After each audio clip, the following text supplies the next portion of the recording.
Messi, Inter Miami star pays tribute to Diogo Jota after tragic death in car crash. Just after 12:30 a.m. on July 3, 2025, the sound of a roaring engine echoed along Spain's A52 motorway near Cornellà, Zamora. Inside the rented Lamborghini Huracan sat Diogo Jota, 28, one of Liverpool's most celebrated forwards and a national hero for Portugal. Beside him was his younger brother, Andre Silva, 25, a rising midfielder playing for Penafiel in Portugal's second division. It was supposed to be a simple drive. They were on their way to Santander to catch a ferry back to Portugal because Diogo, having undergone minor lung surgery weeks prior, had been advised against flying. The night was calm, the roads nearly empty, but what followed would leave two families shattered and a footballing world in mourning. Witnesses described hearing a sudden, deafening boom. Spanish authorities later confirmed that a tire on the Lamborghini had blown out while overtaking another vehicle at high speed. The luxury car swerved violently, crossing lanes before careening into a barrier. The impact was devastating. Within seconds, flames erupted from the engine, engulfing the vehicle in an inferno. Passers-by rushed to help, but the heat was too intense. By the time emergency services arrived, there was nothing they could do. Both Diogo and Andre were pronounced dead at the scene. News of the accident spread like wildfire across Spain and Portugal in the early morning hours. Fans were in disbelief.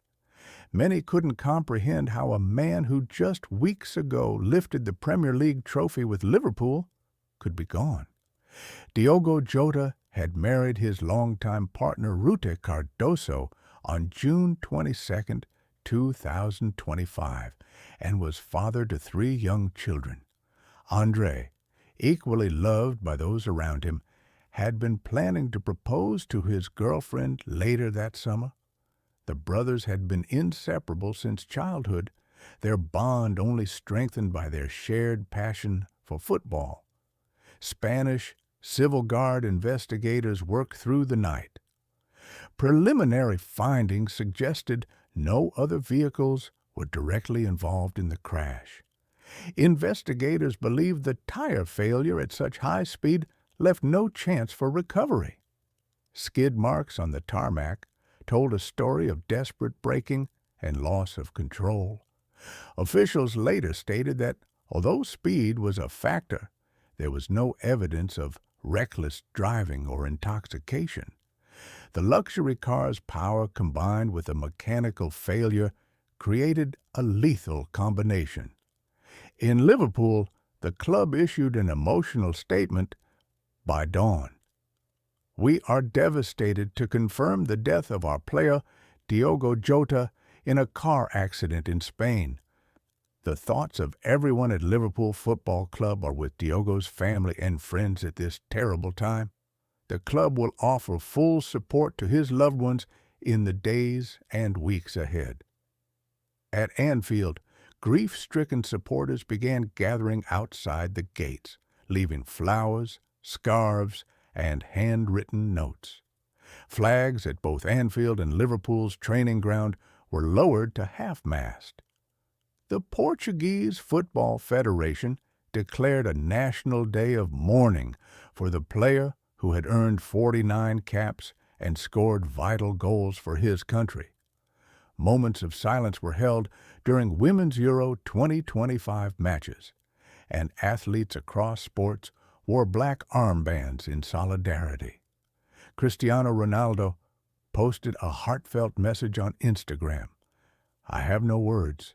Portugal has lost one of its brightest stars, and I've lost a friend. Rest in peace, Diogo and Andre. My heart is with your family." As the sun rose over Gondomar, Portugal, where the brothers grew up, their parents were reportedly inconsolable. Locals described a haunting quiet over the neighborhood. broken only by the sobs of those who knew the family.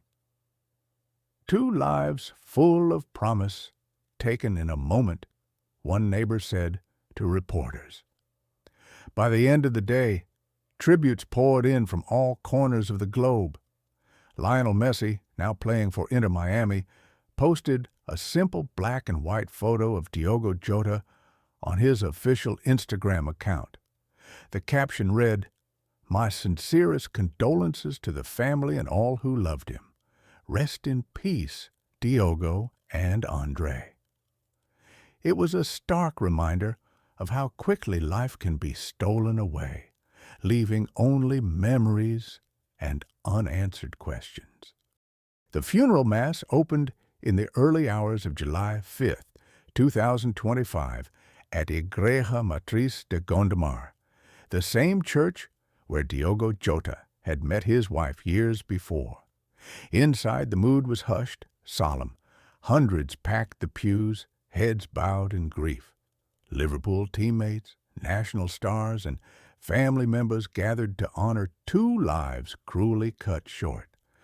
Virgil van Dijk, club captain, led Liverpool's contingent. Cloaked in black, he carried a wreath shaped like a red Liverpool shirt stamped with Jota's number 20. Close by, Andy Robertson held a matching tribute numbered 30 for Andre Silva. They, along with goalkeeper Kauim Heen Kelleher, manager Arne Slot, and others, processed into the chapel in silence, joined by Bernardo Silva and Bruno Fernandes from Portugal's squad. At the altar, Bishop Manuel Linda delivered a homily that resonated with profound compassion. Solidarity in love is always stronger than death. He spoke directly to the heartbroken widows, parents, and children, promising that the memory of love would endure beyond grief and flames. The most poignant moment came when Ruth Cardoso, newly widowed just 2 weeks after her wedding, reached out to touch Diogo's coffin. Cameras captured her trembling hand brushing against the polished wood. Tears flowed so freely that many mourners could barely draw breath. A hush fell as hundreds gathered outside the church burst into spontaneous applause, a tribute to the brothers' accomplishments and spirit. Once the service concluded, pallbearers lifted the coffin silently for the short procession to São Cosme Cemetery just beyond the church walls. Inside that small burial ground, the brothers were laid to rest side by side. The earth settled gently upon them, and the quiet of Gondomar seemed to bow in collective sorrow. Back in Portugal, the national capital and major cities were united in mourning. Flags flew at half-mast on public buildings. The Portuguese Parliament announced a formal motion of condolence. At European Women's Euro matches, and later at FIFA Club World Cup fixtures, players observed moments of silence. In Orlando, Al Hilal's Ruben Neves and João Cancelo broke down in tears during a minute's silence before their quarterfinal match. Neves, visibly shaken, later shared, "More than a friendship, we're family. I'll make sure your family never lacks anything. You'll be on the pitch with me." His words echoed the heartbreak echoing across the football community. Liverpool FC took immediate action. The club opened books of condolence at Anfield and online for global fans to pay tribute. Staff received mental health support, while all non-essential club activities paused through the weekend. Flags were flown at half-mast. Official stores and museum tours remained closed till July 7th. The club also pledged to honor Diogo's legacy financially, committing to pay out the remainder of his contract to support his family. Meanwhile, inside the academy in Gondomar, children and local residents left flowers, scarves, and messages. Thousands wrote "Obrigado, Diogo" on banners, a heartfelt thanks for a local hero who had never forgotten his roots. In their grief, the footballing world began transforming pain into purpose. Coaches across Europe spoke of Diogo's relentless work ethic and infectious spirit. Roberto Martinez, Portugal coach, told reporters that while they lost a player, they gained a guiding light. Bernie Silva remarked that Diogo would always be present at every dinner, at our national team get-togethers. Liverpool manager Arne Slot vowed, "You will never walk alone," borrowing the club's anthem to promise that Jota's family would remain part of the LFC family forever. Even global athletes beyond soccer showed respect. At Wimbledon, players wore black ribbons, breaking a 148-year rule to pay homage. UEFA and FIFA also requested diligent compliance with silence protocols across matches worldwide. As the earth settled around the graves of Diogo and Andre, a sense of stillness mixed with pride. They were laid to rest in the soil where they had grown, among the community they loved. Never strangers, always sons of Gondomar. In their passing, football fans, family, and fellow players found solace in shared memories, of goals celebrated, of humble beginnings in local sandlots, of brothers who achieved greatness together. Root, holding their children, whispered, "They will live in our hearts, always." It was both a farewell and a promise, a family's final goodbye, set against the collective embrace of a world united in grief.